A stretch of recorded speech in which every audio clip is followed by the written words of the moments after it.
Ah, sleep. There's nothing better than a nice, long, uninterrupted...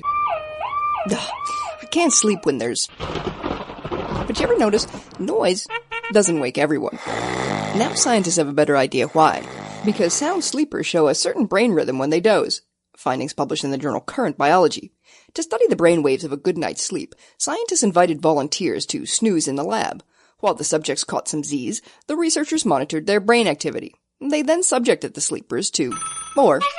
And they found that those who were able to slumber straight through all the showed more short bursts of faster brain waves.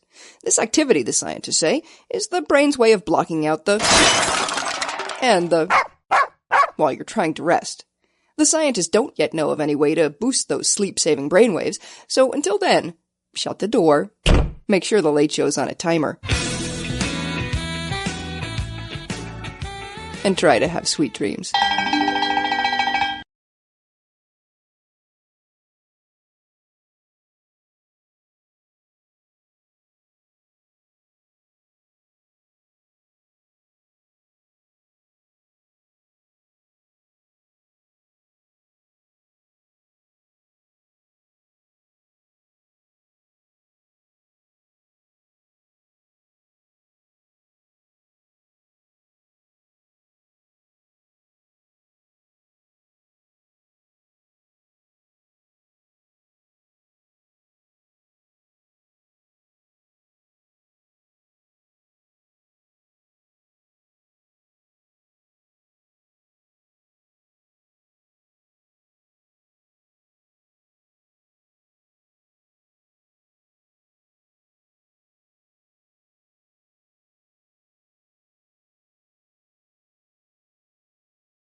Hillary is undecided. Obama and McCain both passed, but the scientific community is committed to staging a candidates' debate about science and technology. They want straight talk on political buzzwords like climate change and stem cells, as well as less discussed issues like funding for basic research and the National Institutes of Health. What started as citizens worried about the U.S. losing its edge is now a movement called Science Debate 2008. An article in the current issue of the journal Science claims that by 2010, 90% of the world's scientists and engineers will live in Asia, where research is well funded. The authors say the U.S. needs to keep up because science and engineering drove half of America's economic growth over the last 50 years. Science Debate 2008 had to cancel a debate before the upcoming Pennsylvania primaries because candidates wouldn't commit. Now plans are already in the works for Oregon, where primaries are set for May 20th. It's proof, the journal article says, that scientists can be quickly organized when motivated, if only politicians shared that motivation.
How many times has your mother told you to turn off the lights when you leave a room, or to close the fridge door while you decide what to eat? Well, climatologists are on her side, because according to a study in the Proceedings of the National Academy of Sciences, reducing global carbon emissions should begin at home. Even if politicians manage to pass climate change legislation, it could be years, or even decades, before those policies start to make a difference. In the meantime, scientists say, there are things we can all do to shrink our carbon footprint. You've heard most of them before, everything from insulating your home and using low-flow shower heads to driving more efficient vehicles and carpooling to the office. But these things really work. Based in part on how folks responded to the energy crisis in the 70s, the scientists calculated how many Americans might be willing to reform their energy-wasting ways, and they found that within 10 years, we could reasonably expect to cut our national emissions by 7.4%. That much carbon is slightly larger than the total amount put out by France. If we could manage that, the whole world might say merci.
The term pygmy usually refers to a few groups of short-statured people in equatorial rainforest regions in Africa.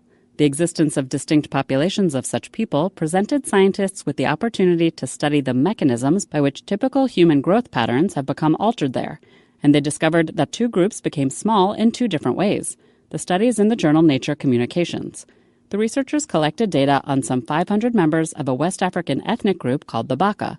They discovered that Baka infants have a similar size range to most other infants, but have a low growth rate during their first 2 years, which produces a lasting effect. This mechanism seems to be different from that of East African groups called the Efe and the Sua. These peoples have slow prenatal growth so that the infants are born smaller. The researchers say that the Baka population appears to have split from the Efe and Sua some 20,000 years ago. The two different systems for achieving small stature, which appears to be advantageous in the equatorial rainforest environment, are thus an example of convergent evolution. The researchers believe the findings say something important about human evolution and development in general. Quote, Homo sapiens could therefore be characterized by its high capacity for growth plasticity during infancy.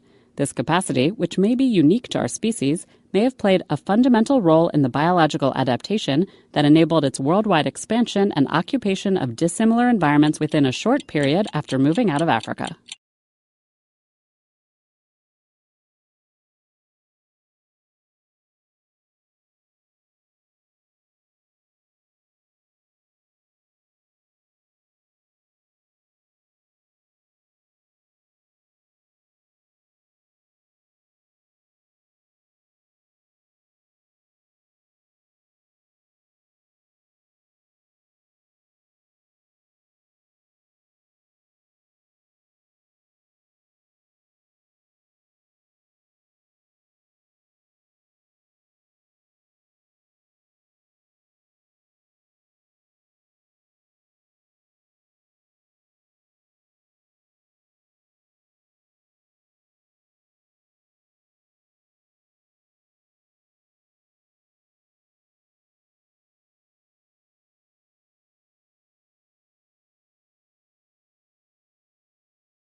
It's an approach to pest control that's so crazy it just might work. Convince the females that they're virgins. It would be useless as human birth control, of course, but the difference is that most female insects completely change their behavior after sex.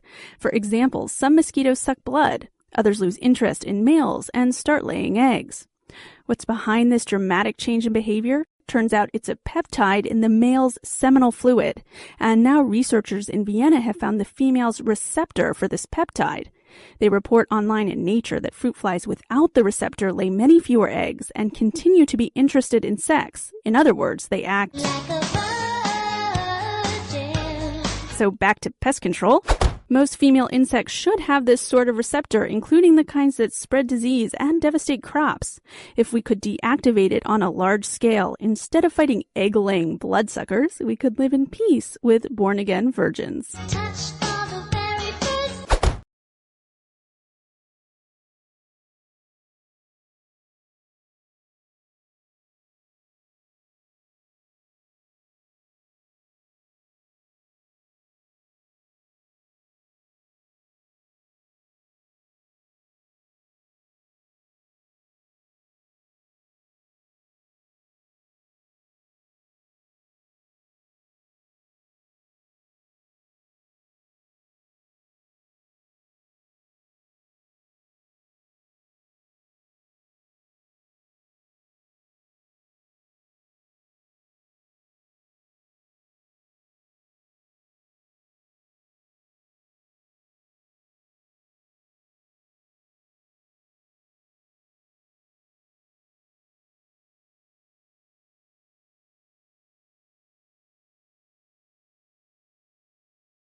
Olive oil is thought to be healthy because it's mostly monounsaturated fat, but cold-pressed extra virgin olive oil may have an extra benefit. It appears to be more filling than other fats. That's according to research presented at a German symposium on fat. Researchers started by feeding 120 volunteers a daily 18-ounce serving of low-fat yogurt, but mixed in the yogurt were 3 tablespoons of either extra virgin olive oil, canola oil, butter, or lard. Turns out volunteers in the olive oil group reported feeling more full during the 3-month study period, and they had larger concentrations of serotonin in their blood, a signal of satiety. The researchers say extra virgin olive oil contains aromatic compounds that block the absorption of glucose from the blood, delaying the recurrence of hunger. Indeed, study subjects who ate yogurt with just olive oil extract consumed fewer calories over a 3-month period than those who ate plain yogurt, and they finished the trial with less body fat, too. Which leads these researchers to conclude that olive oil extract could be key to creating a better low-fat snack. Tastes great, more filling.